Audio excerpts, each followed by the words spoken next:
preparing to put the first beans in the ground for this year. First of all though, I want to show you what each of these units look like. So this is a Kinsey planter, if you want to know the exact, for those of you that know farming.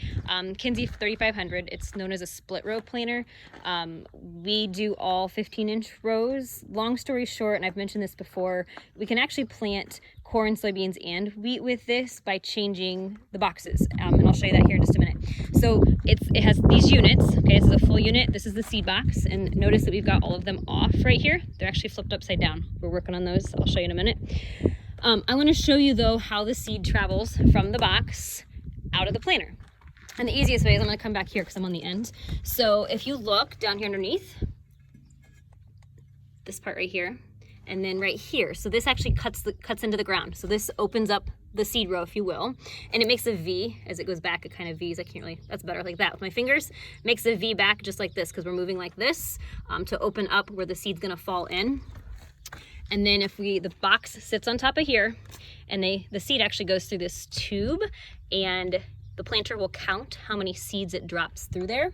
It'll fall through there into the little trench that we just made, and then we have to close that. And so we have closing wheels back here, and you can adjust how you want to close that, the pressure of it with this right here, and then the depth of your seed right here. And that's based off of these wheels in regards to the depth.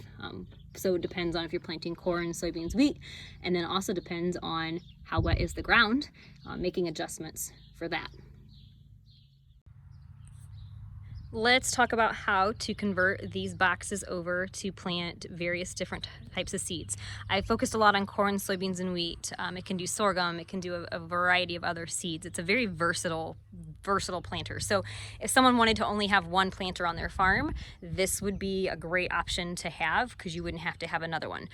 For us, we run a John Deere for the corn as well, so we can have two machines going at the same time, because sometimes that planting window is pretty short. So we've got all these boxes on the ground, and they're on the ground for a reason. We have them flipped upside down.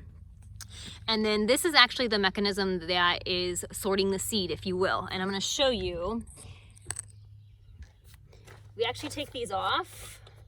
So we were doing wheat in the fall, and they didn't get cleaned out yet.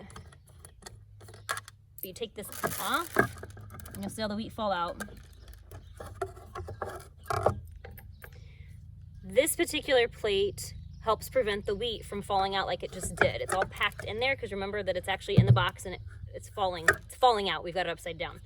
But if we did not have this particular wheat plate on there, the wheat would be coming out through here, and you don't want that to happen. There you can kind of see it as I turn it, just like that, and you wouldn't want that to happen. The plate that's on there now is for soybeans. And there's different sizes of these, and I'll show you here in a minute.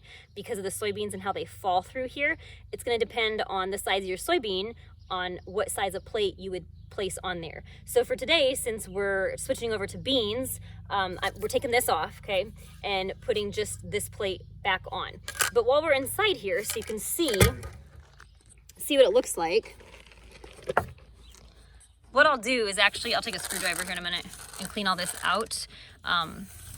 We're cleaning all of these out and then putting that soybean plate back on there.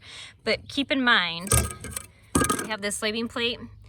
There's a soybean that fills each one of these slots, and then it drops into here. That's what's controlling it. This whole planter it's ground driven, if you will, or chain driven, and I'll show you the chains, but not pneumatic or air driven. So here, I'll show you these chains, which again, while we have the boxes off, we're going through and spraying, so lubricating to keep everything flowing and moving as it should. No, this is not a bird's nest in here. This is from going through the field. It gets all packed up in there.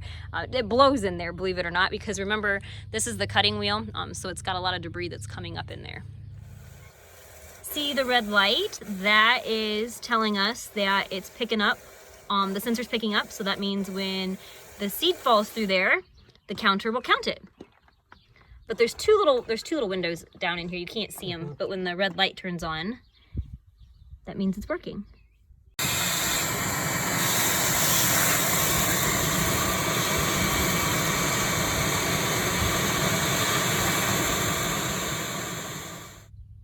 In choosing plates, we have two different soybean plates that we can put on. Notice that this one's wider and then this one's set up for a little bit smaller bean. I want to point something out though. These beans happen to come out of the same bag or same unit, okay? What we're seeing though, check this out, if you put the wrong plate on, you can actually be dropping too many seeds. Now, one may say, hey, make your population a little higher, right? Is that really necessary based on your calculations for what you want your population to be? Long story short with that is that means we could be putting in way too many seeds. They could be too crowded, not get enough sunlight, for example, and then drowning each other out. That's where weed problems come into, is the soybeans or the plant in general are fighting for sunlight to go through photosynthesis, and then that doesn't even take into account fighting for nutrients in the ground. So it is important to make sure that we pull up, we've got the soybean label, so the type of soybeans that we have, take a look at that, take a look at the plates that you have, and then even the user's manual, pulling that out. They have recommendations based on, okay, so how many seeds, right here's what we're looking at, seeds per pound and seeds per unit will then help us decide what size of a plate to use. And so for this today, the beans that we're planting, we're going to stick with this smaller plate because we do not want to risk the chance of potentially overpopulating. And of course, then we would be short on seed as well.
Inside the tractor cab.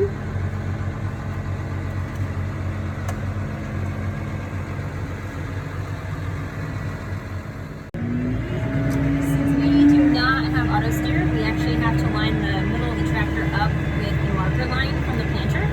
And then we also have this monitor that helps us see where we've been, where we're going. The yellow is what we've finished. You can see the little tractor moving. The green is where we have not yet been. And if you want to see the monitor that tells us what's going on, that tells us our seeding population, and then all those little boxes are actually each box of the planter. So we know what the seeding population is at all times. And it will beep if it's wrong. And then we lifted it up, there you can hear it.